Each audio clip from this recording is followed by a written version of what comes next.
لا لحظة لا تبدأ لا تبدأ لحظة. مشي الطريق ما مشكلة. لا انطلق وبعد كده أبص. طيب. طيب. بسم الله والصلاة والسلام على رسول الله.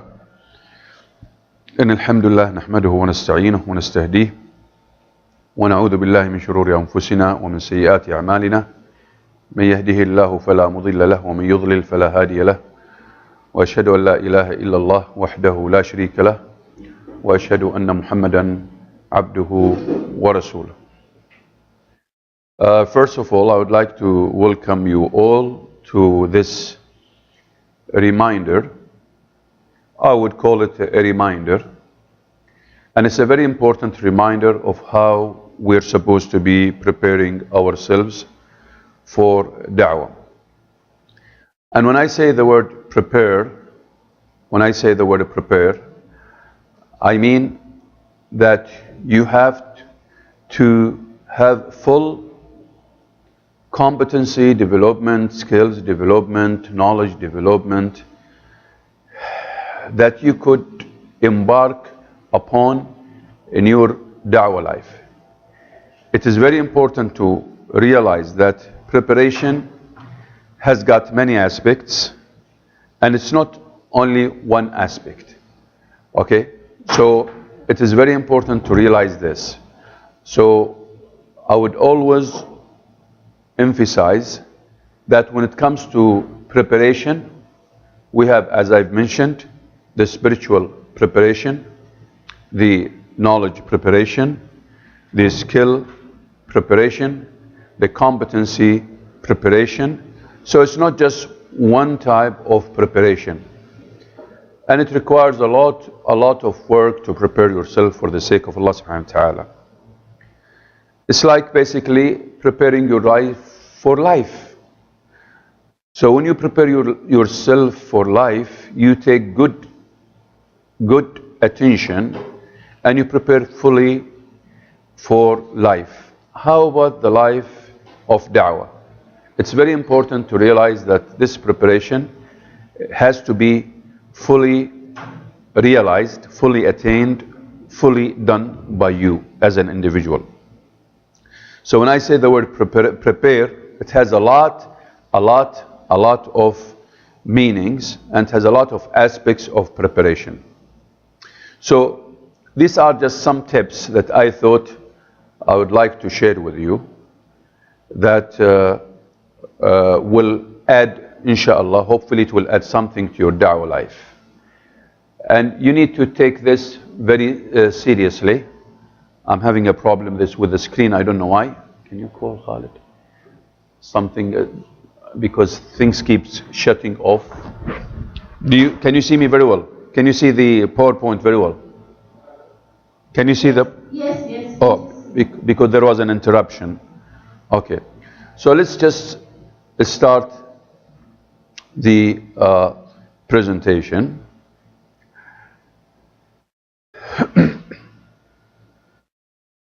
So let's just go over this very beautiful verse, wisdom and a beautiful invitation. Allah subhanahu wa ta'ala says in the Quran, ادعو إلى سبيل ربك بالحكمة والموعظة الحسنة وجادلهم بالتي هي أحسن. Now let's just go over the words one by one. In English it says invite, id'u, invite, and of course when you say the word id'u, it has a lot of connotations and meanings. When you call somebody or invite somebody to your house, you know, that tells you how you're supposed to be making an invitation, how you're supposed to be embarking on this da'wah, and it has to be done. And you know, when you invite your guest, what is it that you are supposed to be doing? So the da'wah has to take all the parameters of an invitation to a house or an invitation in general. So ادعو إلى سبيل ربك بالحكمة والموعظة الحسنة وجادلهم بالتي هي أحسن. Now many people, they don't think of the word hikmah, because hikmah is the ultimate type of knowledge. Usually people have data and information, and with experience they get more insight, and with more experience and knowledge and learning they reach to this wisdom. And of course they cannot reach to this wisdom unless this wisdom is anchored to the teachings of Allah in the Quran, and of course the wisdom of the Sunnah of Prophet Muhammad sallallahu alaihi wasallam.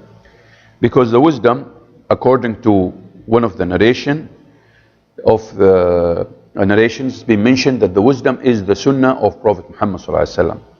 So whatever you do, it has to be an invitation to the way of Allah subhanahu wa ta'ala, not any other way or deviant way or a creation, no, the way of Allah subhanahu wa ta'ala.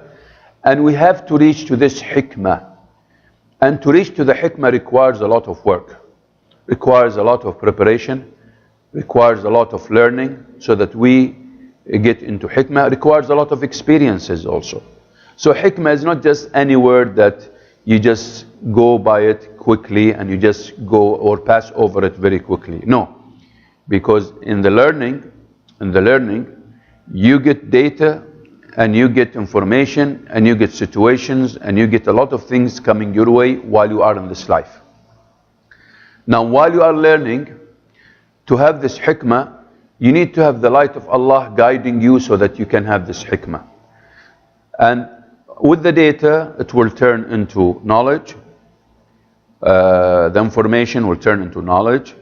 And with the knowledge, the more you read, the more you experience, the more you contextualize your learning, the more you will get into the hikmah. And the hikmah will be always there if it is guided by the principles of Islam and the Sunnah of Prophet Muhammad sallallahu alaihi wasallam.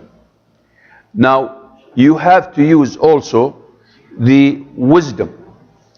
You have part of the wisdom. Part of the wisdom is to وَالْمَوْعِظَةَ الْحَسَنَةِ. Al-maw'idha is not really a long speech or a long lecture. Al-maw'idha is basically you intermittently, sometimes basically advise people in a very concise and short way. Okay, al-hasana. And when we say al-hasana, it comes from ihsan. Ihsan.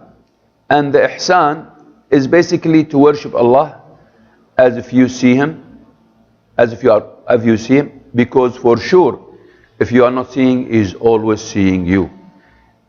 Which means that whatever you do, whatever da'wah you do, it has to be for the sake of Allah, and it has to be with wisdom, and it has to be concise and short, and it has to be linked to Allah again so that it will be perfect in the sense that it has to be intended only to please Allah subhanahu wa ta'ala, glorified be He. وَجَادِلْهُمْ بِالَّتِي هِيَ أَحْسَنُ, meaning you're supposed to argue with them and debate with them in the best way. Again, ahsan, the word ahsan, ihsan, you have to perfect it, and the best perfection is when your intention is purely and sincerely meant for the sake of Allah subhanahu wa ta'ala. So you see, every word in the Quran has got a very deep meaning.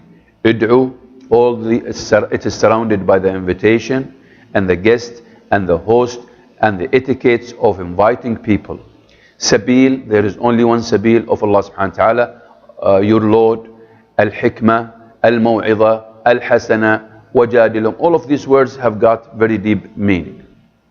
In English, invite to the way of thy Lord or your Lord with wisdom and beautiful preaching, and argue with them in ways that are best and most gracious.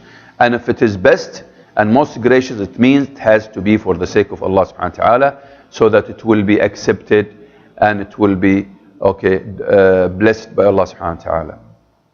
Now our job is to convey the message of Islam, because that's a mandated for every Muslim to convey the message of Islam. By Allah, Prophet Muhammad sallallahu alaihi wasallam said, convey about me even if it is only one verse. Convey about me so eloquently and nicely, even if it is only one verse. And this is what the Messenger, proclaim the message which hath been sent to thee from thy Lord. If thou did not, thou wouldest not have fulfilled and proclaimed his mission, and Allah will defend thee, or will defend you from men who mean mischief.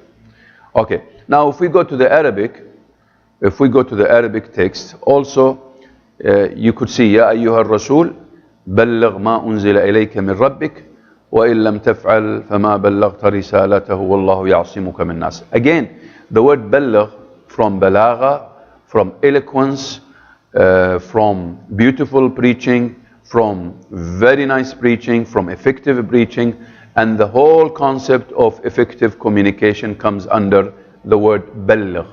Again, he repeats it by saying, ما أنزل إليك من رب وإن لم تفعل, again فما بلغت رسالته. Now بلغت is not وصلت, is not just you said it. No, it has so deep a meaning in the word بلغت, which encompasses all the communication types, whether it is the words, the expressions, the eloquence, the choice of words, the choice of expressions, the way you convey the message, the way you look, the way you dress, the way you smell, the way you exhibit your message in the best way, or the message of Islam in the best way.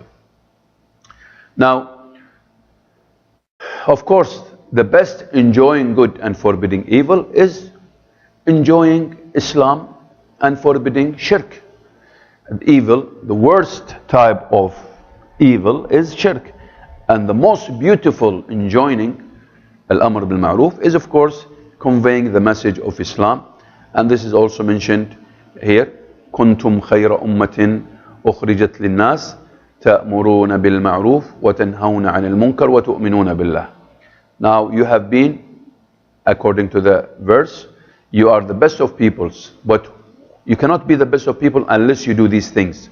You are the best of peoples, evolve for mankind, enjoining what is right and forbidding what is wrong, and believing in Allah. And the best thing, as I said, is basically conveying the message of Islam. And the worst thing is that a shirk, associating partners with Allah subhanahu wa ta'ala. I will jump. Now, you could see this model. This is a very important model. This model tells you exactly what are supposed to be prepared. Now, remember, guidance versus competencies. Competencies, jadara, mahara, okay? Jadarat, competency is more than just mahara. It's not just a skill, because competency includes many things, okay? So, guidance versus competency. Now, this tells us, this is a very important model, that it tells us that when you prepare, you have to do all these type of preparation: behavior preparation, skills preparation, knowledge preparation. And if you go down, the most important preparation, it's not when you learn how to communicate and lead and knowledge and all that stuff. The most important preparation is basically your acts of worship. How are you, or your relationship with Allah subhanahu wa ta'ala? How is your act of worship? Or how are your acts of worship? How are your supplications? How is your intention? Because if these things, your acts of worship and supplications and intention, are not taken good care of, which is the most important thing, other things will vanish. Even if you are the best speaker, even if you are the best communicator, even if you have a lot of information, but your problem is that you have a problem in your intention, you are not close to Allah by supplicating and remembering Allah a lot, your acts of worship, your prayers are not on time, you are not really, you are not very close to Allah subhanahu wa ta'ala in your mannerism with Allah subhanahu wa ta'ala. The closer you are to Allah subhanahu wa ta'ala, the more accepted and the more impact you'll have in da'wah. Again, the closer you are to Allah subhanahu wa ta'ala by acting or by performing the acts of worship, by supplicating a lot, by remembering Allah a lot, by having the pure intention, the closer you are to Allah subhanahu wa ta'ala, the more impact you'll have on the knowledge. Okay, the more blessed your skill will be, the more blessed your behavior will be, and the more impact you'll have on the hearts of the non-Muslim and the minds of the non-Muslim, and the minds and the heart of those Muslims who have gone away. So it's not just a matter of improving my behavior. It's not just a matter of coming to a lecture like this and giving a talk. You have to do preparation before you come to a lecture like this, or before doing a workshop, or before conducting yourself in any da'wah environment. You have to do preparation before you go to do individual da'wah, before doing a collective da'wah, or before doing any types of activities. You have to make sure that you are taking good care of your relationship with Allah subhanahu wa ta'ala. Because who's going to bless your efforts? Allah subhanahu wa ta'ala. Who's going to accept your effort? Allah subhanahu wa ta'ala. So anything you do, whether it is in improving yourself, in learning more, in improving your behaviors, in all of this, if you are not close to Allah subhanahu wa ta'ala, your impact will be much less when it comes to guiding other people, because Allah guides other people, but you should be accepted. Now, to be accepted, Allah must love you. If Allah does not love you, that means you are not accepted on earth. This hadith that is very famous, Allah subhanahu wa ta'ala, when He calls Jibreel and He says, He calls Jibreel, Allah in a way befitting to His Majesty, He calls Jibreel and He tells Jibreel, I love so and so, so love him. So Jibreel will go to the lower heaven and will go to the other angels, millions of them, and he will tell them, Allah loves so and so, so you love him. So the angels will love him. The angels who are the highest companions there, who are the highest angels, in the heaven, they will love so and so. Then he will be accepted by the inhabitants of the earth. Then he will be what?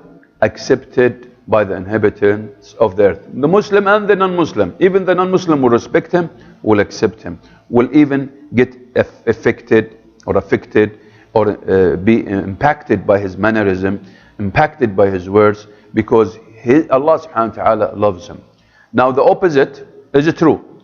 If Allah hates somebody because of his deviation, transgression, disbelief, okay, Allah subhanahu wa ta'ala will tell Jibreel that I hate so and so, so hate him. So Jibreel will do this. Likewise, he will hate him and he will go to the angels, and the angels also will hate him or detest him. Then the inhabitants of the earth will not accept him. No matter what he does, he will be frowned upon, he will be detested, and will not be accepted.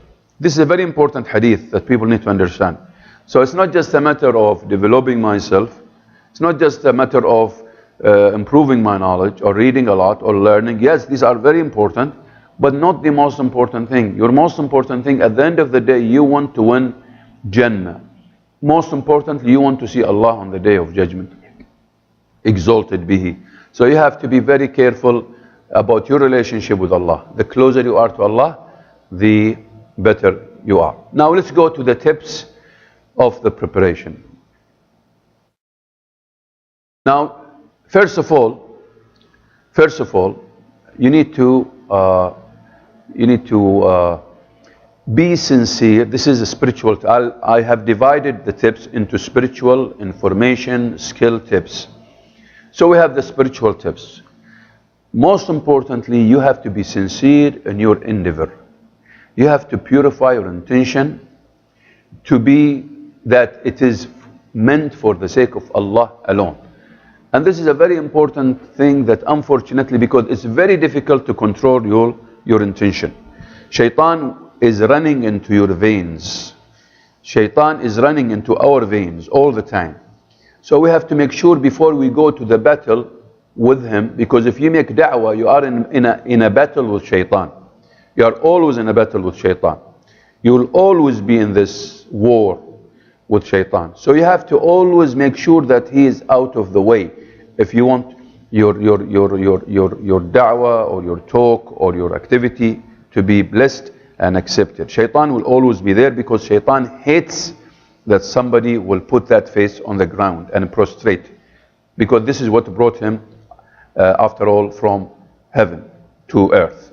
So first of all, you need to be sincere, whatever you do, that it is for the sake of Allah. Before you reach to any activity, to any encounter, to any individual activity, to any collective or group activity, make sure that it is meant for the sake of Allah subhanahu wa ta'ala. Sincerity, purify the intention that it is for the sake of Allah subhanahu wa ta'ala. Secondly, you need to, before going to any audience or individual even, try to supplicate, recite something from verse from the Holy Quran, or just say something, a supplication that is authentic, okay, before you start anything. And there are the authentic supplications that we all know. You need to always check them in Al-Bukhari and of course Muslim, and you already know that. So always make sure your connection is with Allah all the time, so that Allah will bless you, and not just start with the cutoff from this remembrance or this blessing or this supplication that Allah has meant it for us to be used in such situation. We always have to say in the name of Allah. Before we leave the house, you know, we say Bismillah, in the name of Allah. In the name of Allah. Trust, put yourself completely in the hands of Allah subhanahu wa ta'ala. In the name of Allah, Bismillah. La hawla wa la quwwata illa billah. There is no strength and might except by Allah. So don't dwell on your laurel or your strength or your power or your knowledge or your sheikhdom or whatever you have. No. There is no hawl and there is no quwwah except by Allah subhanahu wa ta'ala. Allah is the one who provides you with the quwwah. Allah is the one that will provide you with the hawl. Allah is the one that will change the circumstances. But you have and will change that person or those people that you are going to. So always make sure you say this hadith. Okay? Bismillah, la hawla wa la quwwata illa billah. There is no strength or might except by Allah. Now, let's continue the hadith. What does it say? It said, Allahumma, what is it? Allahumma na'udhu bika an azilla, an adilla aw udhal, aw azilla aw uzal, aw ajhala aw yujhal alayh, aw adlima aw udlam. Remember, there are 4 things that in life we always have to be aware of. They are very dangerous. Either dhalal, deviation and misguidance. Either zalal, which is basically you slip and you make mistakes and you sin. Either jahl, you might be ignorant and because of your ignorance you make mistakes as against others. Or you might be what? أضل أو ضل أزل أو زل أو أجهل أو جعلي أو أظلم. Or you might be somebody who would commit injustice. So there is misguidance. So what you say, oh Allah, Allahumma na'udhu bika, oh Allah, I seek refuge in you from making what? From misleading or misguidance, or misleading others to fall into misguidance. From falling or slipping or making others slip against me. From being ignorant or other people being ignorant as against me and they smite. Or being what? Being unjust as against others, or others being unjust against me. You know? So basically this hadith covers all types of problems that are happening in the world, on earth. Al-dhalal, misguidance, al-dhulm, injustice, sins, you know, slipping, zalal, okay, and ignorance. These are the most dangerous 4 things that people have to seek refuge in Allah from. Either they do them, from me, myself doing them, or others falling into the same mistakes as against me.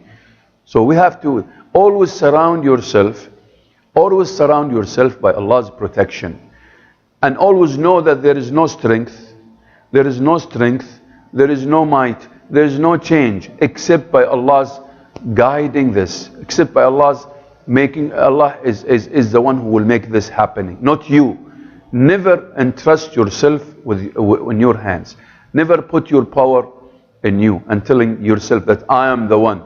And unfortunately, many of those people, sheikh and ulama and some of them scholars maybe, sometimes some of them might fall into this ego problem. They think that their knowledge, and they get angry. Sometimes they're not patient, okay? And their ego starts taking over. And this is where the shaitan has warned them, because they have fallen into the same mistake of what?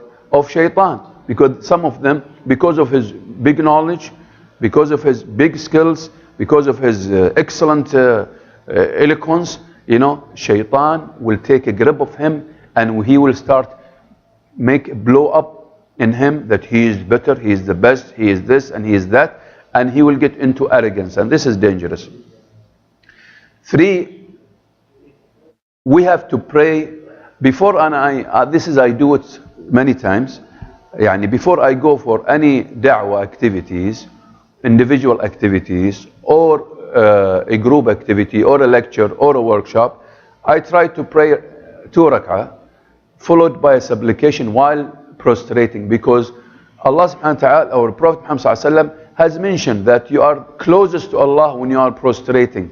So before you do da'wah, Sheikh, before you do da'wah, make sure that you put that face on the ground and pray that Allah will guide you and guide those whom you are going to, so that they will be influenced not by you, by Allah, and you will be a cause on their way. Okay? So it's very important to understand this. Da'wah is you do it, but guidance, Allah is the one who will provide guidance. So to prepare the ground for the da'wah, and to prepare you have to prepare yourself for that da'wah by making sure that it is meant for the sake of Allah subhanahu wa ta'ala. It is not meant to please somebody, or it is not meant to please a creation. Okay, it is meant to please Allah subhanahu wa ta'ala. And put that face on the ground, prostrate, and ask Allah subhanahu wa ta'ala to guide those whom you are going to, so that in their guidance will be guidance for you. Never think that you are standing on top and those people are standing underneath you or under you. No. Always be humble. Because remember, da'wah to others is da'wah for you. And guidance for others is guidance for you. This is why Allah subhanahu wa ta'ala has instructed us to read Al-Fatiha all the time by saying, Ihdina as-sirat al-mustaqim. Oh Allah, always guide us to the straight path. How many times do we say Al-Fatiha? Why? Because nobody can control his heart. One day you might go away. So Allah subhanahu wa ta'ala is a constant reminder, a constant supplication and remembrance that, oh Allah, make us firm on this straight path. Oh Allah, guide us. So the guidance is not just for the non-Muslim. Guidance is for the non-Muslim and the Muslim, for everybody. We all need guidance. We all need guidance. By making da'wah to others, we are making da'wah to ourselves, so that we will be continually guided by Allah subhanahu wa ta'ala. 4, always seek help from Allah. Always seek help. I'm repeating myself, but this is very important. Many people forget this. Many people, they think that their strength and their power and their communication and their geniuses and their cleverness will make them excel. No. This is, Allah has given you these. So make sure you always attach yourself to Allah subhanahu wa ta'ala. Always seek help from Allah. Supplicate and pray that you are guided to the right way. Always supplicate that you are guided to the right way. Okay? 5. Now, remember, we always forget the adhan. We always forget the adhan. The adhan is very important for da'wah. It's a reminder for us that Allah is greater. It's a reminder for us that Prophet Muhammad is the best example. It's a reminder for us that we have to make sure that we seek success in this life and the hereafter. It's a reminder for us that if we want to fix our morality and ethics, we have to make sure we put that face on the ground. We have to go and pray on time. We have to pray all the time, not just to forget about it. It's a reminder for us that if I really want to cleanse myself and my veins and arteries from the whispering of shaitan and his human stooges and the spirit devils, I have to make sure that I repeat after the adhan, so that the shaitan the whispering of shaitan will go away from me. Because we all know that Prophet Muhammad ﷺ said that if the adhan is called, the shaitan will escape while breaking winds. You know. Okay, so it's very important to understand that adhan is very important for da'wah, by the way. All the words of the adhan are very important for da'wah. If you just understand the adhan very well and how to explain it to the non-Muslim, okay, and to remind even those Muslims who are deviating or who have deviated, you know, it is more than enough to start explaining the words of the adhan. Because in the adhan there is the testimony. In the adhan there is the declaration of faith. In the adhan there is the eternal success. In the adhan there is the prayer. In the adhan there is the gathering. In the adhan there is the cleansing of the akhlaq, the morality. In the adhan there is the shutting off of the whispering of shaitan. In the adhan there is a lot of things that are, we need to really understand the adhan and use it for the sake of Allah subhanahu wa ta'ala. The call for prayer is a reminder of the struggle of the prophets and the messengers and the companions to maintain believing in the oneness of Allah and conveying the message of Islam. The call hits deep into our hearts. Oh human, wake up to start pumping ethics and disseminate very much needed morality in this world that is in a mess these days. The adhan is the healer for the mess in the world. If people will hearken to the call, will come hurriedly to the call, so that they can attain success in this life and the hereafter and have a peaceful world. The adhan will invigorate ourselves, to revive our spirit, to relieve our worries and agonies and stresses and sadness. The call for prayer is a real college and university and a learning academy that will endure and produce construction in the land and in the whole world. The adhan has a lot of benefits, but many people unfortunately do not realize the benefit of the adhan. You know, the adhan, these words were revealed to Prophet Muhammad ﷺ through a dream by one of the companions. Why these words?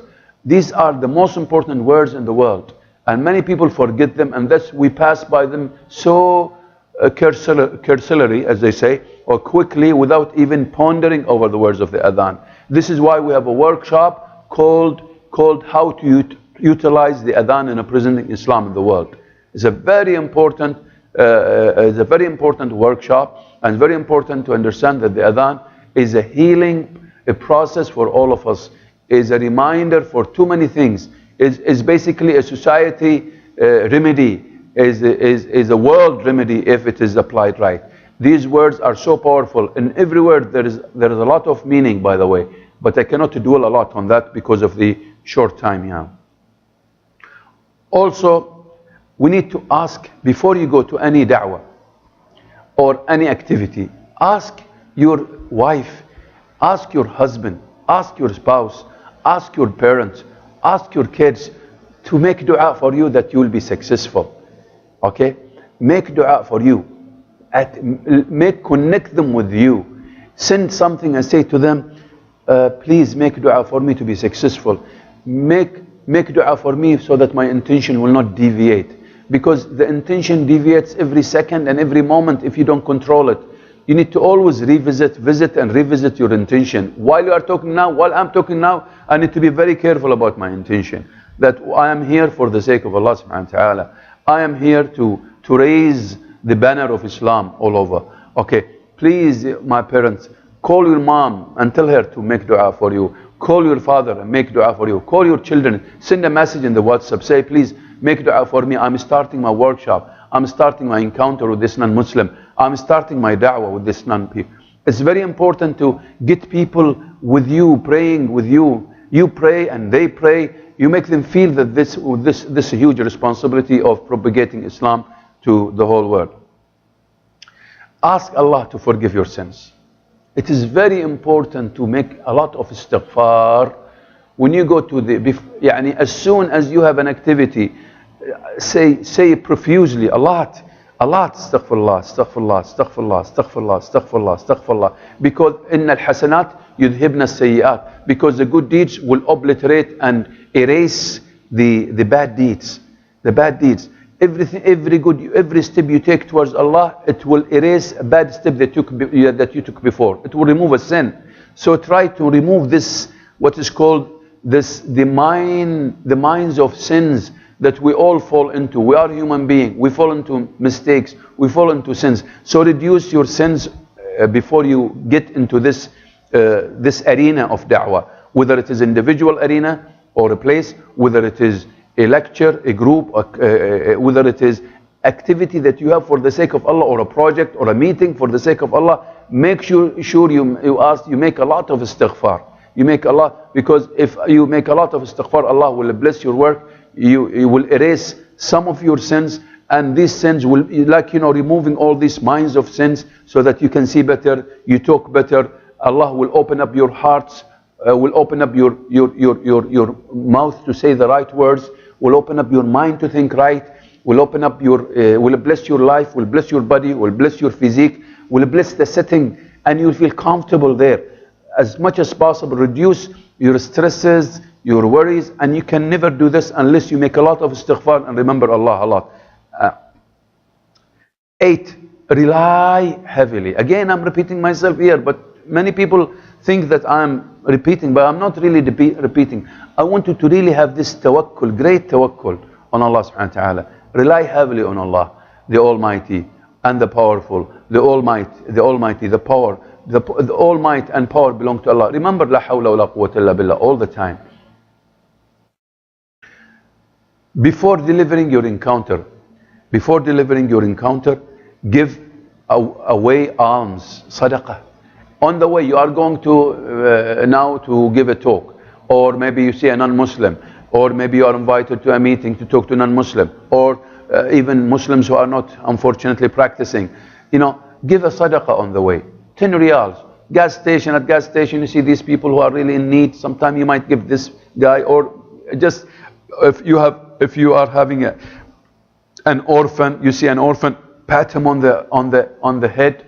Okay, be keen to get as close as possible to Allah and to purify yourself through performing alms and good deeds. The more sadaqah you do, the more good deeds you do, the more rewards you'll have, the less sins you'll have, because Allah will obliterate and erase these sins. So sadaqah, we know that extinguishes sin as water extinguishes fire. Okay, so give sadaqah here, 10 riyals here, 5 riyals, nothing, even if it is 2 or 3 riyals, whatever, give, so that you will be prepared spiritually for that talk, or for that meeting, or for that interaction that you're going to have. Notice all this preparation is very important. Many people forget this preparation. Right away they go to the encounter with their power, to the encounter with their might, to the encounter with their knowledge, to the encounter, and this is very dangerous, because that's not, you might lose at the end of the day. Allah says in the Quran, take sadaqah, alms from their wealth in order to purify them and sanctify them. Not just purify them, even to zakkihum, sanctify them. You see, tutahhiruhum, wa tuzakkihum. It is a purification and sanctification. And remember, your sadaqah, your charity, the charity you give will be your shade on the day of judgment. Now we go to we finish now with the spiritual preparation. Now we will go to the information tips. This is the information preparation. I would call it not just information and knowledge preparation. So here, for example, the first one, try to get yourself very well prepared by being fully aware of your subject. Read very well. Try to read as much as possible. Not necessarily just read your subject, even read around it. Not just you read around it, expect questions. It's very important to read more knowledge before you go. Try to read as much as you can. Know the questions that are likely to be raised. Be prepared. Okay? This is number one. Secondly, work on a mind map. Before you go, try to have in your mind, what is it exactly then? Chart it out, mind map. Chart it out in your mind. What is it exactly? Sequence your thoughts. Sequence your subject logically so it can easily be remembered. Okay? This is if you are giving a talk, for example, you do this. Now, of course, in face-to-face encounters or interactions, you have also to prepare yourself. But of course, there is no presentation that you're going to give or lecture. But of course, in presentation, lecture, you have to make sure you do your subject logically, sequentially, and have like a mind map so that you will say what you have prepared. And it doesn't mean during the talk that you might stick literally to it. No. During the talk, with the experience, you need to read your audience very well. You need to know about them more. But of course, you need to know this in advance. But during the event itself, things happen. And you might see certain individuals, you might see certain faces, certain individuals there. This might make you change one point, put it before the other point. Or maybe one point you forget it. Or maybe you add another point. This is where your hikmah comes. This is where your wisdom comes. Okay. Know your subject before addressing your audience or encounter. If you could, if possible, if you could memorize or at least know what you want to say and repeat it frequently, live it. And I don't like the word memorize, but try your talk. If you are giving a presentation, for example, or if you are giving a talk, live exactly what you before you go to the stage or standing in front of people. Live exactly before you reach there exactly what you want to say. Okay. Rehearse your speech at home. This is exactly what I was saying. Rehearse your speech at home. Know your mistakes in an attempt to avoid them. You have to make a lot of a dry run. Practice before you go give a talk. Prepare a good introduction that is well phrased and precise. It's very important to make sure that you do this introduction. Remember before you eat a big feast or before you have an entree, you have to have an appetizer before that. So your introduction is like an appetizer. Your introduction is like an appetizer that will open up the appetite of the audience. Okay, that will open up the appetite of the audience, and after that they will listen to whatever is coming. So you have to prepare an excellent, highly attractive icebreaker introduction. It's like, as I said, appetizers that will attract the audience. If you could also, it's very important to train yourself, attend courses in speech, for example, public speaking, presentation skills. All of these are important, yes. Okay. Now, also, as I said before, make sure before you start, always introduce your subject by praising Allah subhanahu wa ta'ala and saying the supplication that Prophet Muhammad sallallahu alaihi wasallam has told us to say. Introduce yourself to the audience. Don't forget this. Introduce yourself to the audience. Get to know them very well. Before you get there, and I prefer that people go before the encounter or the event something like 1 hour and see the people when they're coming and shake hands with them, be close to them, break the ice with them, even before you start your presentation. This is if you are giving a talk. That would send the best, send the right message about you. That will make you very close to your audience or the targets. That will make you appealing, attractive. You will win the hearts of the people easily. Which will show that the people that you are very humble, down to earth. So all of this is very important. Now, of course, you need to start introducing easy issues that are not controversial, and they have to be simple and argument free. In any discussion that you have, I'm not talking here about presentation now. I'm talking about even face-to-face, even in a presentation, as much as possible, stay away from controversial issues. Introduce very easy issues, gradual, simple, okay? Be yourself and don't be snobbish in the way you act, in the way you present yourself, in the way you introduce your topic. You have to always show humbleness. You have to be yourself, be spontaneous, learn to be spontaneous. Learn to be quick-witted. Learn to be yourself. Be careful from showing that you know better than the people. No. Don't be snobbish in the way you talk, in the way you present yourself, in the way you act, in the way, so that you have to be down to earth like the Prophet ﷺ. May the blessings and peace be upon him. Before I continue, I'll stop here just to ask you a question. The Sheikh is here and he's asking me about how many ladies are there. How many ladies are there now?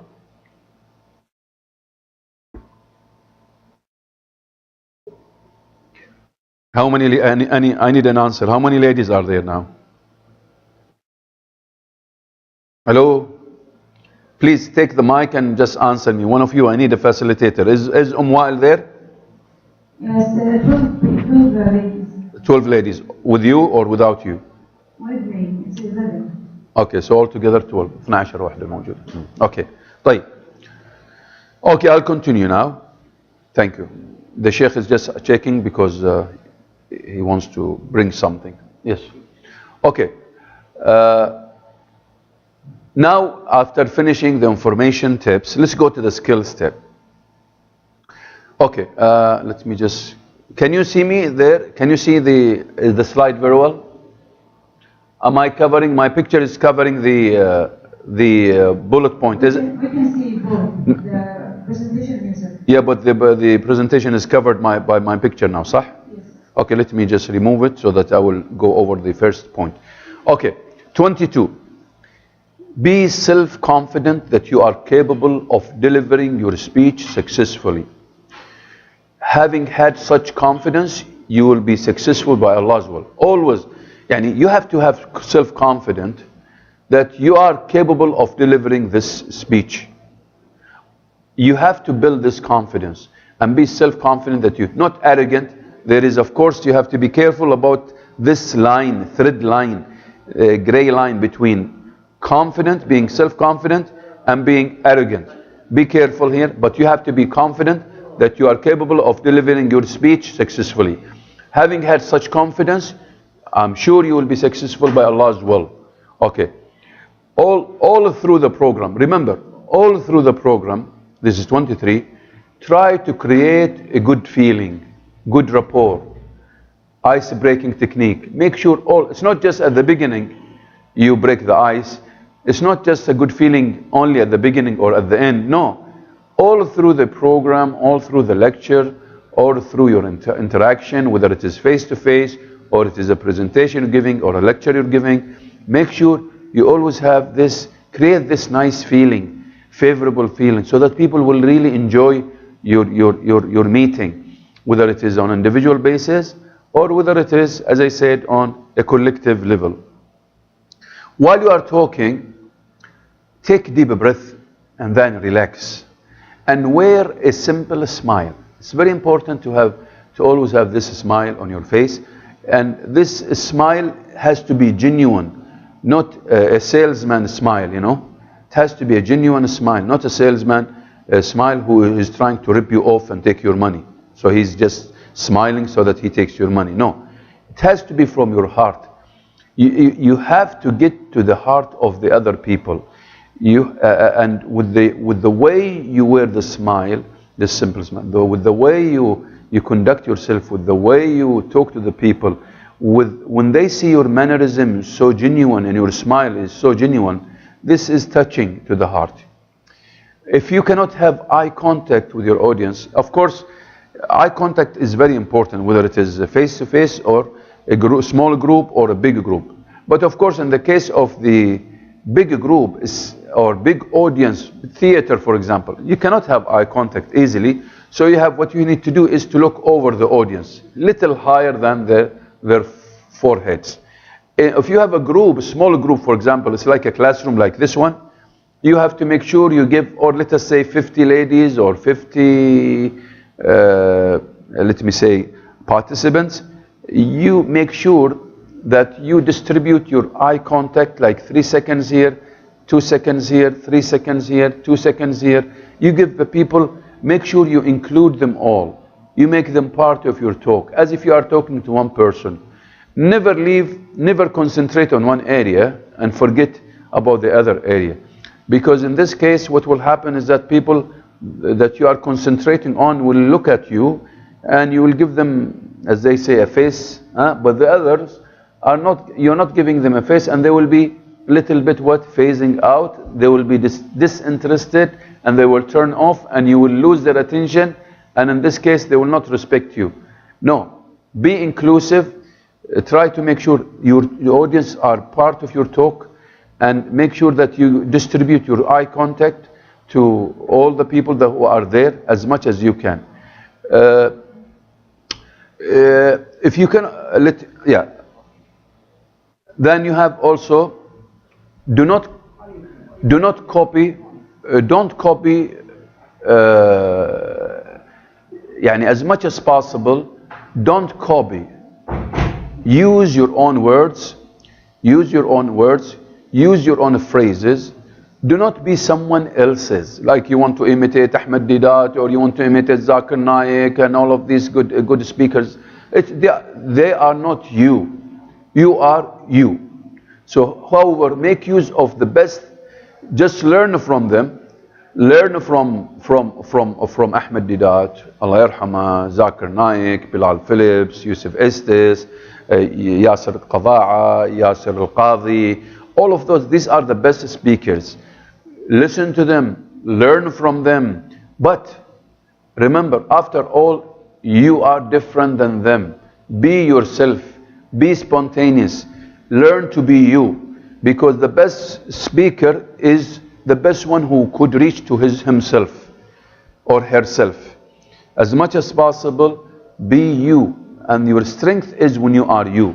This will even radiate genuineness. This will radiate sincerity. This will radiate much better representation of you. Because you are not Ahmed Didat, Allah Yarham. You are not Zakir Naik. Okay, Allah has chosen you and has created you uniquely. So make sure you maintain this uniqueness that Allah has given you. Learn from the best speakers, from the best practices in da'wah, from the best people in da'wah, but at the end of the day, make sure it is you who is using his own word or her own words as much as possible, and try to convey the message in a very simple words that are like you. 27, as I said, be spontaneous. You have, of course, to attend our workshops, EIECC workshops, because this is one of our goals, to make sure that people are spontaneous. Because at the end of the day, when you are in the supermarket or the dispensary or on board of a plane or on board of a ship, or you are outside and you are in the elevator, there is no time for you to prepare. So you have to read a lot, you have to experience things a lot, you have to experience da'wah a lot, you have to encounter, you have to learn more, so that at the end of the day, you become so spontaneous and you become you and you become quick-witted. Avoid much reading from a note or a piece of paper when you are giving a talk. Okay, you can just look at the notes of the PowerPoint, yes, but try as much as possible to converse with the people. Converse and talk with the people. Give them your attention. You can go and refer to the notes or the PowerPoint presentation, okay, but at the end of the day, try to be very close to them, because if you talk to them, people will listen to you more. But if you read from notes, just reading, this will send the wrong message. Try to keep the main points before you, in front of you. You have to assign a special concentration to the appetizers. اللي هي first 5 minutes introduction. You have to assign the best special attention to this, because this is exactly what will make people open up their appetite, and they will listen to you, and they will start eating your content, the entree and the feast, and they will digest it much better. Okay, so make sure that your appetizers you give them the best appetizers in this 5 minutes. Okay, so that by the time they go to the entree or the big feast or the big dish, they will really eat it, digest it, really relish it and enjoy it. Okay,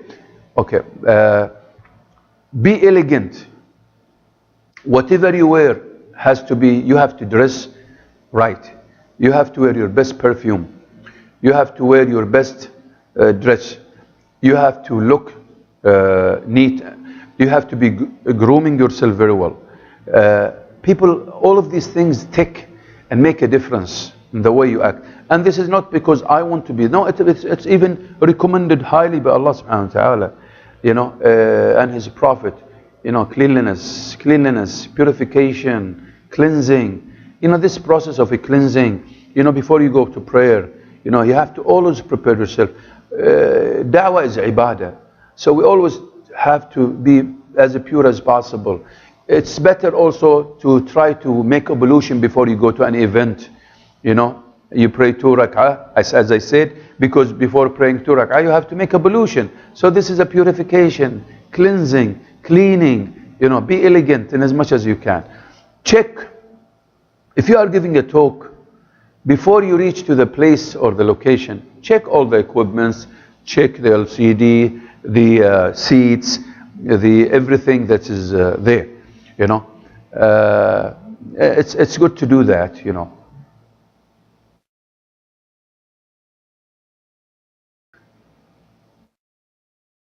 طبعا at the end of the day, nothing is perfect. At the end of the day, nothing is perfect. Whatever you try to prepare, whatever you try to do, and sometimes on a short notice, like this lecture, for example, you know, because it was done quickly and on a short notice. And I would like really to thank the center here in Al-Aziziyya, headed by Sheikh Ahmed Al-Zayla'i.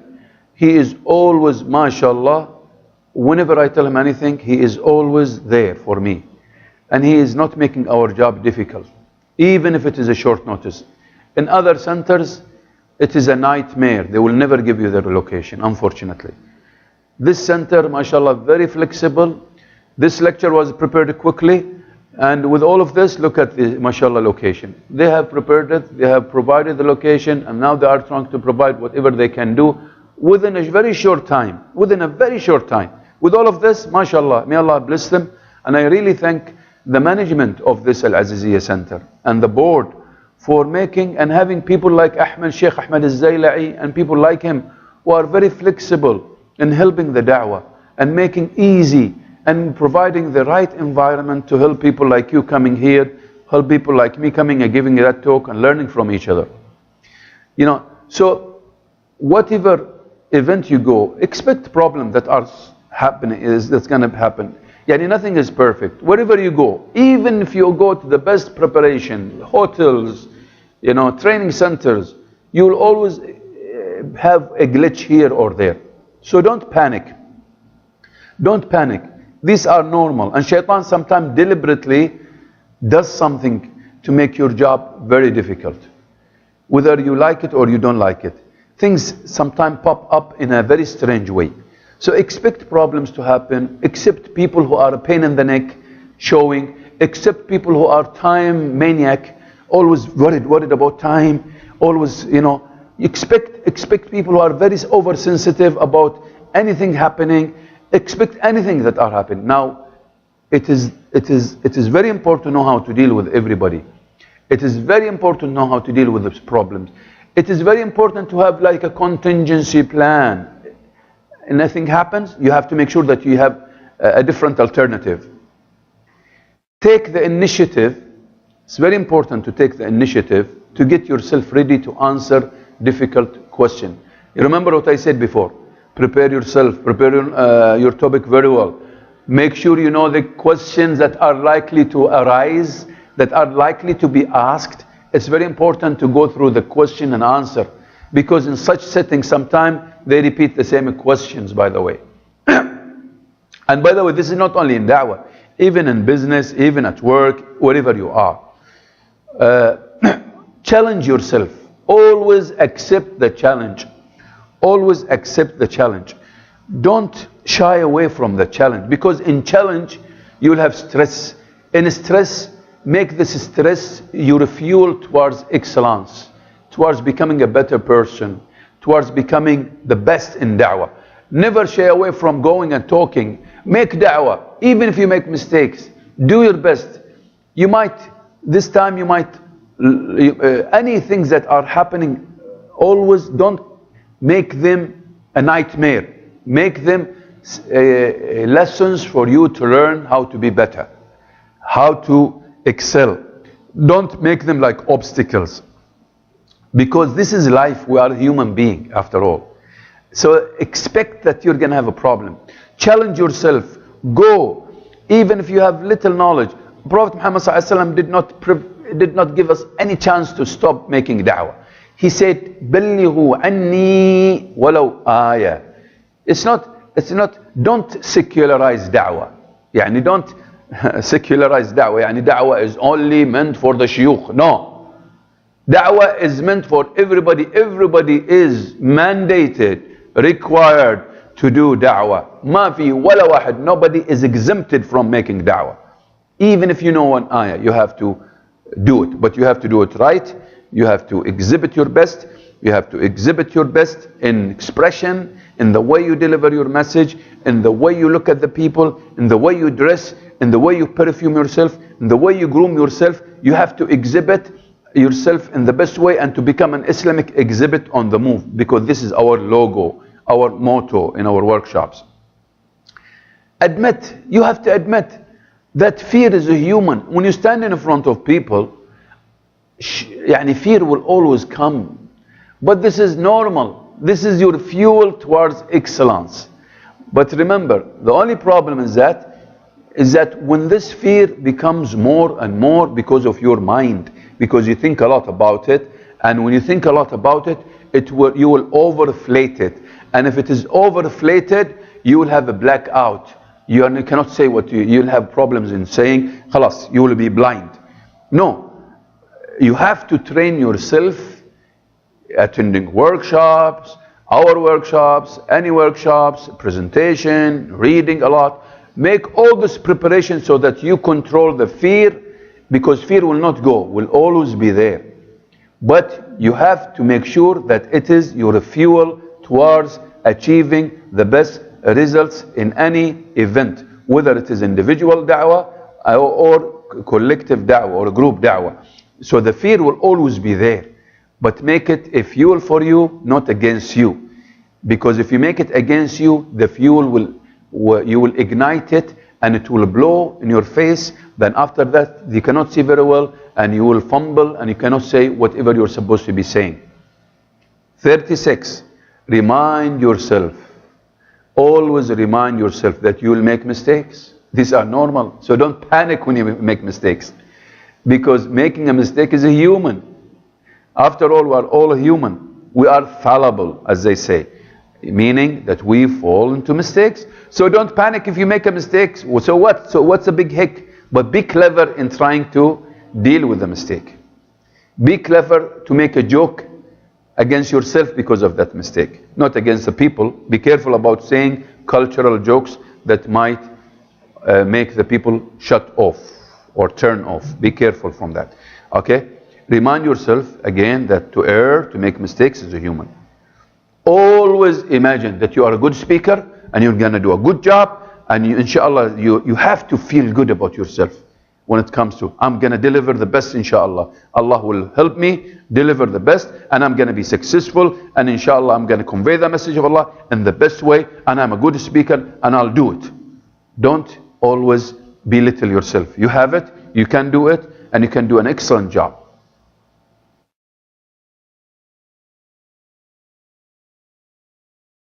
Remember, it is a very grave mistake that you think, that you put it in your mind, that the audience is closely watching you. Wow, what are they saying? What are they thinking of me? And you think a lot about this and you try to overinflate it. Inflate it, and it gets into your head, and you are worried about what this audience is looking at me. Wow, what is he going to say about me? Does he like what I'm saying? Or that, and you start panicking over what the audience is trying to say about you or think about you. Remember, the audience is there for you. They have come for you. They have come because you have something special to say. They have come because you have a knowledge that they need. They have respected you and have come to you there. Look at the positive side of the audience. They are there for you, not against you. They are there to make your job easy, not to make your job difficult. They are there because you are a special person. You have something special and you've come for them. Okay, otherwise why would they be there? Don't think negatively of the audience, think positively of things, and think of them as supporters rather than people who will make your job very difficult. Bear in mind that your audience has little or no information about the subject in question. Remember this. They are there because you have something about this subject and they want to learn more. Finally remember, or not finally, but just remember that the consequences of getting involved, results of getting involved in such a speech or da'wah is far, far better than withdrawing or being content with failure. When you are there, there will be what? Benefits. Whether it is 20%, 30%, 40%, 50%, but there is a benefit of you being there and you presenting that knowledge. People will be learning, you will be learning. So if you withdraw and you say, no, I'm not going to get involved because I'm worried from failure, that means you have really failed miserably if you have this attitude.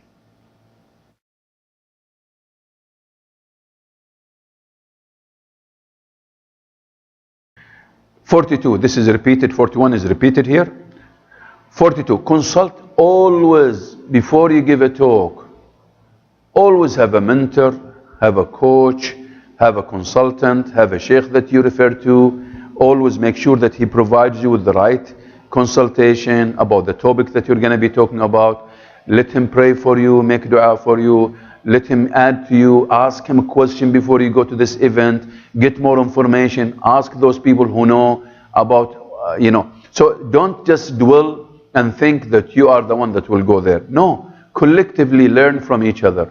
Learn from your community of learning community. Tell them, oh, I'm going to give a talk. Give me some ideas. Give me some tips. Give me something. Give me a situation that you did before. Give me a talk. Maybe you did something before. Give it to me. Let me learn from you. So learn from each other. Seek advice from consultants, people who have who are expert to support you. They will support your confidence. They will strengthen your will. So it's very important. It's not a shame to refer to this. No, it's a very nice learning practice that you always need to have. Have a mentor, have a coach, have a consultant. Always refer to people. Learn from each other. Even people who are younger than you, people who are less experienced than you, ask them. Get their feedback. Ask people that I'm going to give a talk like, what do you think? Is there something that I need to add? It's not just the consultant and the people of expertise. No, even people that are laymen, ask them, learn from them. Say what is see what exactly they need. Maybe there is something that a small or a young person might give it to you, okay, that is really needed to be said during this meeting with this individual or this presentation that you are giving. Always gradually train yourself in the art of delivering speeches and the art of delivering speeches and dialogues. Attend forums, go to training, go to symposia with audience of humble levels. Go train yourself. Don't stop reading in speech, public speaking, for example, presentation skills, communication. Learn more. Don't stop. Learn. This will help you a lot.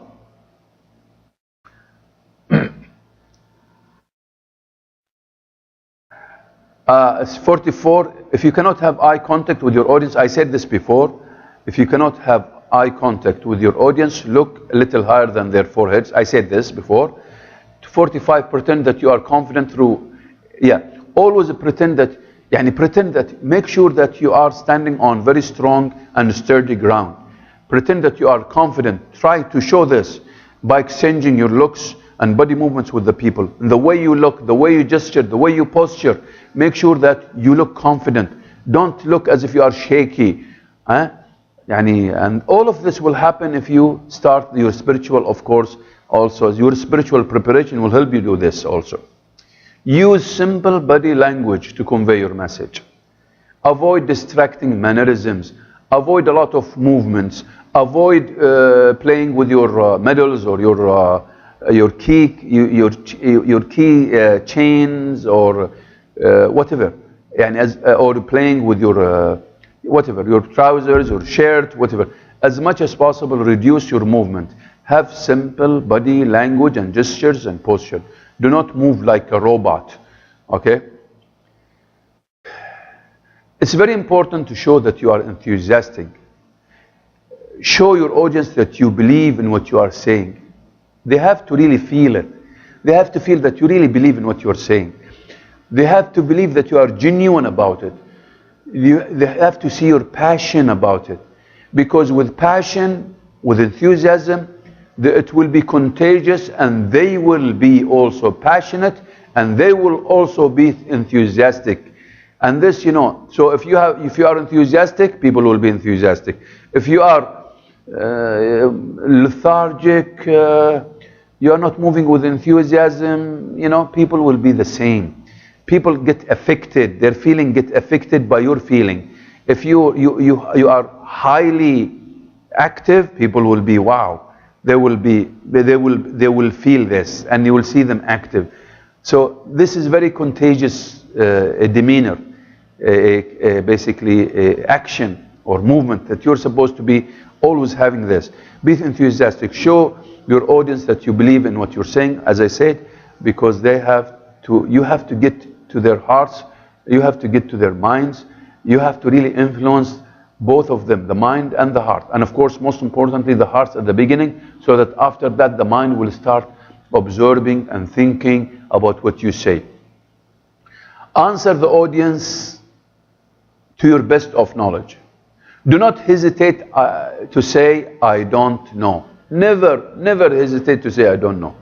If you don't know, and to answer any question, say it so clearly without shying away from it. No, don't brag or try to answer any question even if you don't know. You try to just come up with any answer. No. People are clever.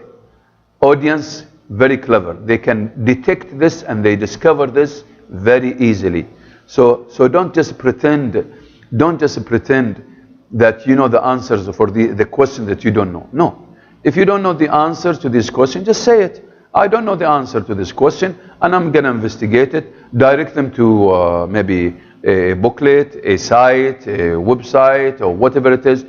Tell them to send you an email, and tell them I will check it and I'll come back to you. But make sure you come back to them if you promise. Never say, I will come back to you, and you don't go back to them and you fulfill their queries or you answer their queries and questions. So, yani, you have to say that I don't know if you don't know. Final tip, always end on a very positive note. Conclude so nicely. Remember, appetizers, the dish, and the dessert. Let them taste and have a nice taste of your conclusion. It's like the dessert. Let them leave with a very nice impression about you, about your talk. Yani don't end in a very dull way. End impressively. End with a nice story. End with a very nice statement, with a proverb, with a wisdom, with a nice saying. See, leave them tasting exactly what they have digested at the end of your talk. Let them never forget that dessert that they had, which is the conclusion that they gave them, please. All of this are very important in preparing yourself for da'wah. Now, there are some other tips that you can make sure, as I said, in order to become a successful speaker, you should consider the following. As again, just this is a reminder, the eye contact, the voice, the gestures, the postures, the leadership aspect. You have to have leadership from within. You have to have leadership. You have to lead your learning. You have to lead your preparation, whether it is the knowledge, the spiritual preparation, the knowledge preparation, the behaviors preparation. All of these preparations are very important for da'wah. So remember these ones. Also, so the eye contact, look at everybody, move your eyes around the room, make everybody, make everyone feel important. And your voice, speak in a loud and a clear voice, stress keywords, speak slowly, be assertive, not aggressive. Make sure you control your emotion when you talk so that you look and you sound polite, because some people might say the right thing, but unfortunately they might have bad emotions. Control your emotion, control the pitch of your voice. Make sure your points are clear. Repeat the key points.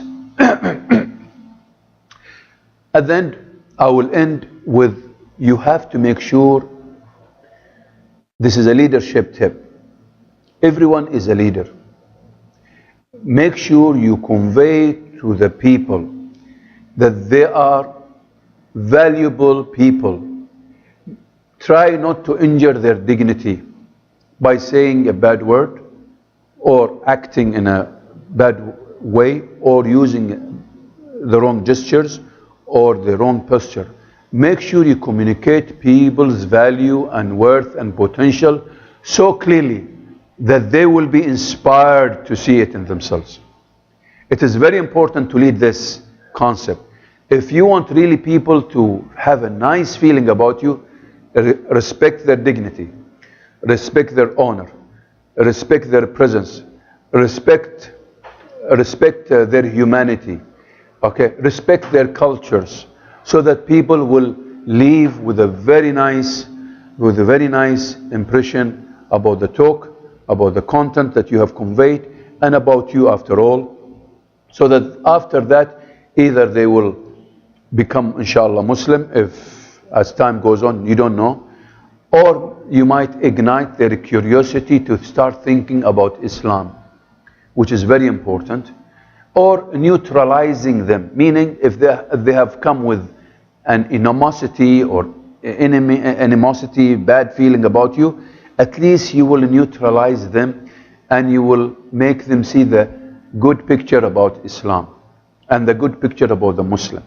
Okay, in this case, so there are three things: either people will become Muslim, or either you will ignite the curiosity of the people towards learning more about Islam, they continue to learn more about Islam, or you will neutralize them so that this will reduce and mitigate their animosity against Islam, and they will start saying something that is fair about Islam, because you have presented Islam fairly, nicely, and they've seen how you acted, and this have really made a big impact on them.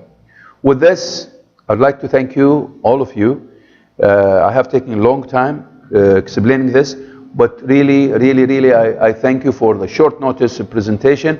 I hope you have learned something out of this, and hopefully you've gained something, and I will leave it now for your comments. I'm not very much interested in questions. I'm interested in your comments to be added to my talk so that we can learn from each other. Okay, with this, I will stop here. Thank you very much.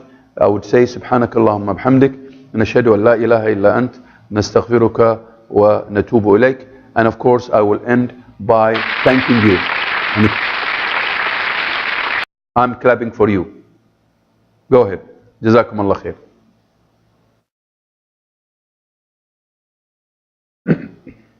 We have something else. Huh? You have what? Assalamu alaikum, Sheikh. Alaykum assalam wa rahmatullahi wa barakatuh. I think languages also play a very important part. Yes, of course. Yes. Yeah. You're right. This is why we have communication.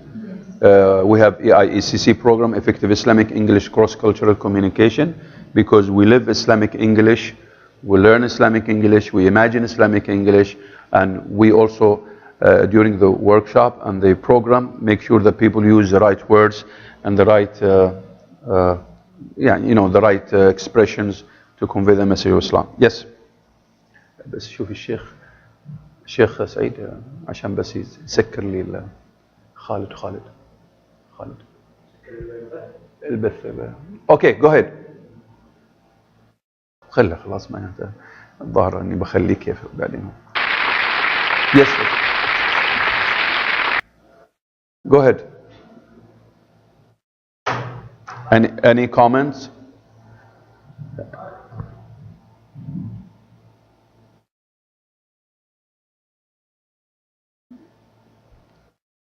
Any comments or question maybe, but even though I always prefer comments.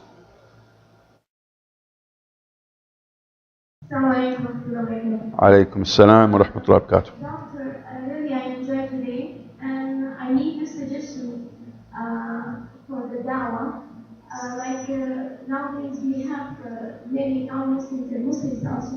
When we have a lecture, sometimes I myself, I prefer to start warming up by the card game. For example, my lecture is about Jeddah, okay?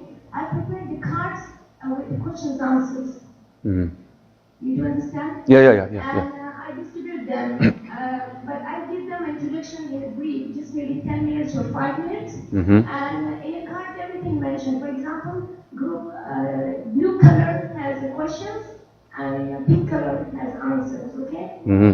Through that, I prefer, and I pull from them the answers, not I give them the answers. Excellent. What do you suggest for that? I like it. I'm planning to do this for my Hajj. I'm going on Hajj, inshallah, and I'm suggesting to do this as a competition, not the lecture. Excellent. This is an application of what I have mentioned already. Be yourself, be original, be spontaneous. And this is exactly involving people more in the learning. And it's very important. This is exactly what we do in EIECC. Did you attend my workshop before? So exactly what I have been doing. This is called in philosophy constructivist approach, where people are involved, they learn from each other, they teach each other, they coach each other, they mentor each other. So it's not just a lecturing type or spoon feeding. And this is innovation and creativity and learning. I commend you on it. I think this is an excellent. Continue doing it.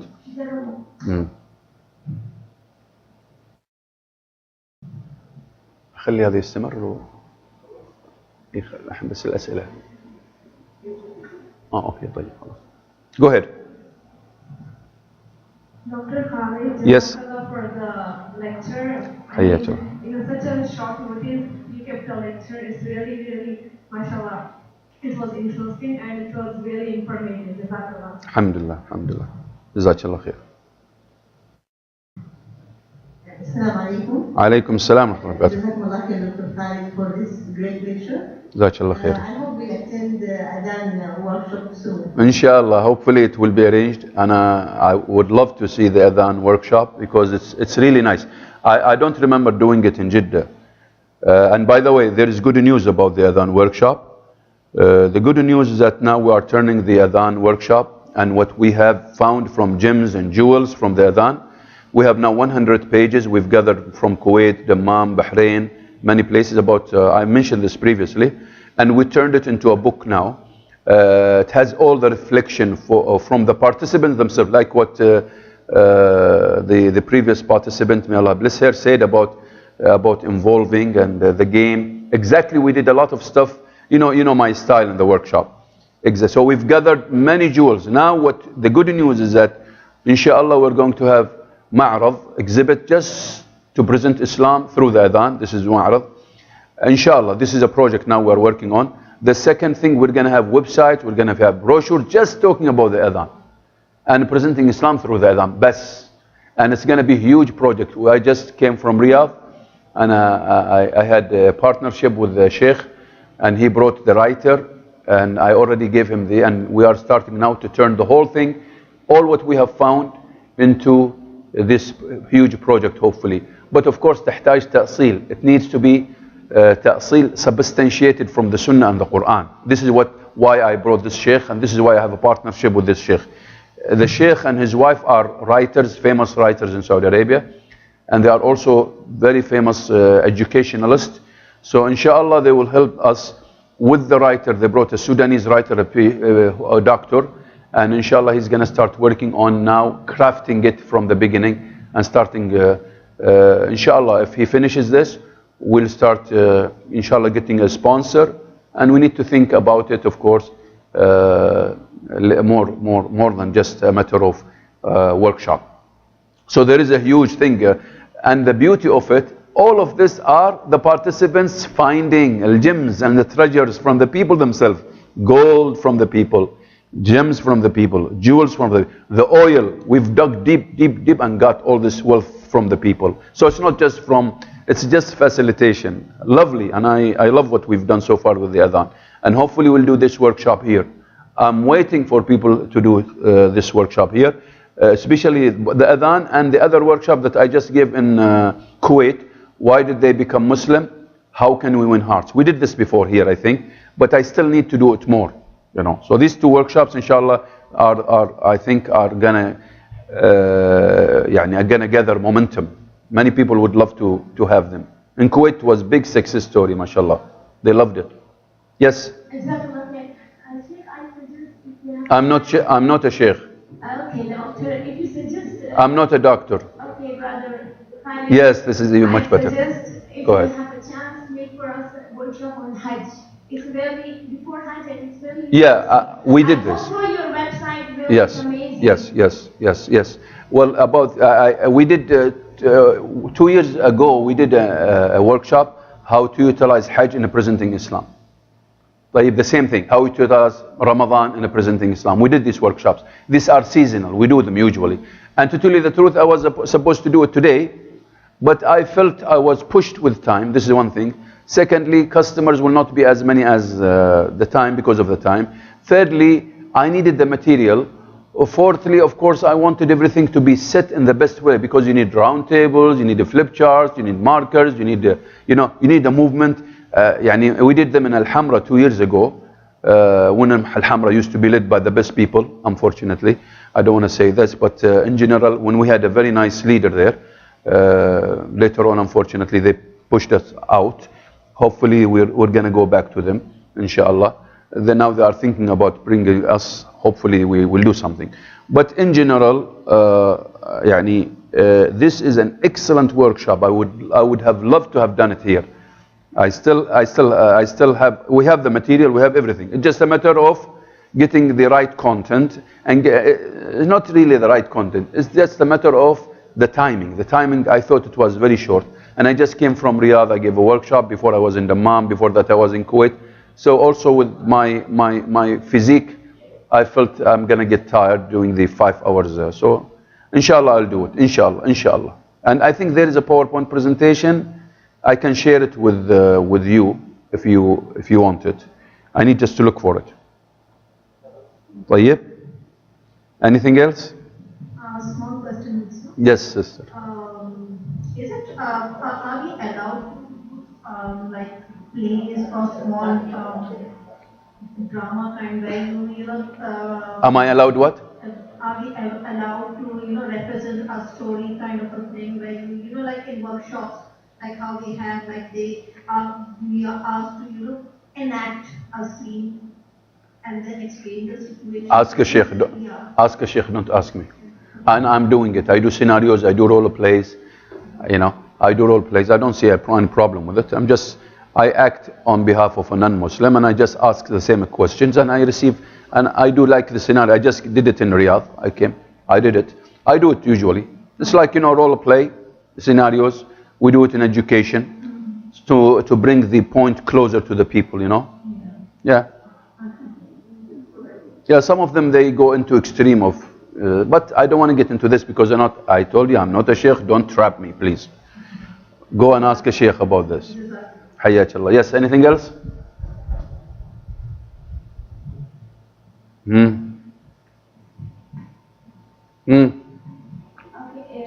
That's it? okay, brother Khalid, what about the workshop, Hajj workshop? What do you suggest if next week on Tuesday or...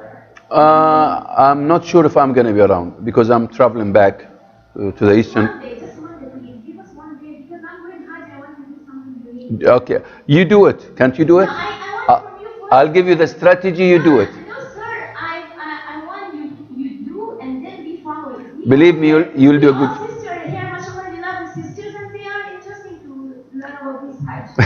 I already have taken in Arabic last 3 weeks, 3 days, 4 days course. I'm interested in your course, sir. MashaAllah, tabarakallah, mashallah. I like your passion, but I'm not sure to tell you the truth if I'm going to be able to do it because I'm traveling back. When? Maybe tomorrow. So, No, tomorrow maybe I'm traveling back, because I'm supposed to be going somewhere else also. My expectation is that I'm supposed to be Saturday back. Okay, you will be back Saturday I'm supposed to be back. Tomorrow maybe late, but Saturday I have to be somewhere. Yeah, somewhere else, yes. But anyway, it's so simple. Did you attend my workshop before? Yes, sir. I studied many, but I No, did you attend? You do exactly the same thing. The only difference is what? No, it's Ju- different than I see how you teach us. No, you just use kids communication and learning letter. You know this one, صح? Sir, the first thing is that when you watch the person, Wallah, you you'll. can change your own way, but I want to watch you how you give us, and then I will reply. It's so simple, Wallah al-Azim. If you know kids communication and learning letter, you do it the first day. We know, but we want to see from you. We didn't see the kid communication from you. We saw from Sister Hind. You didn't see it.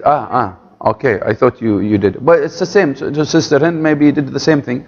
Anyway, let us think about it. Inshallah, we'll do it. Inshallah. During this week. During this week. Wow. Because we are going Hajj on Sunday, Monday. We have Saturday next. What I'll do, maybe if you can call me, and we'll go over it step by step. Kids communication and learning letter, and I'll tell you what to do. So I have no problem. That I can promise.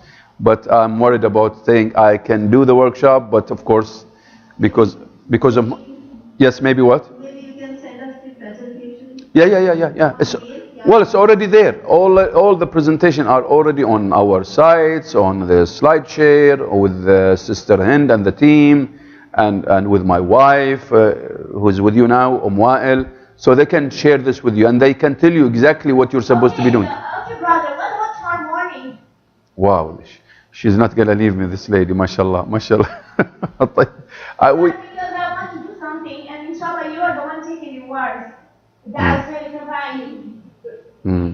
Anyway, let me think about it. I'll check with Wa'il. By night, inshallah, in the group, you guys inform us.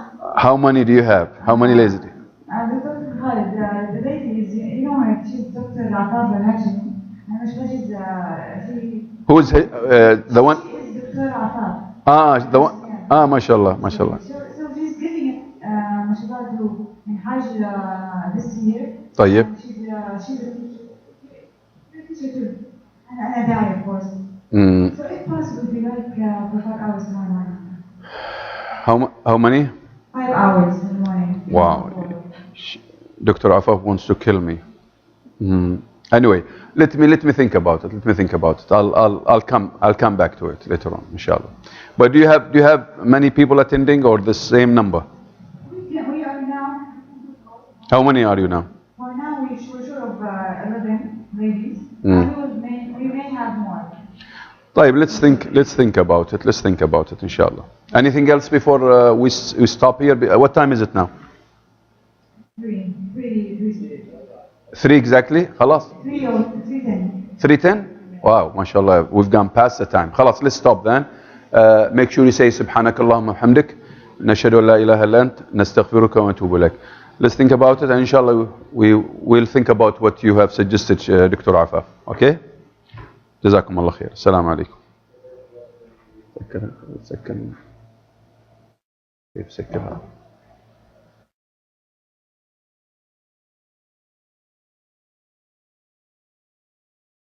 شوي.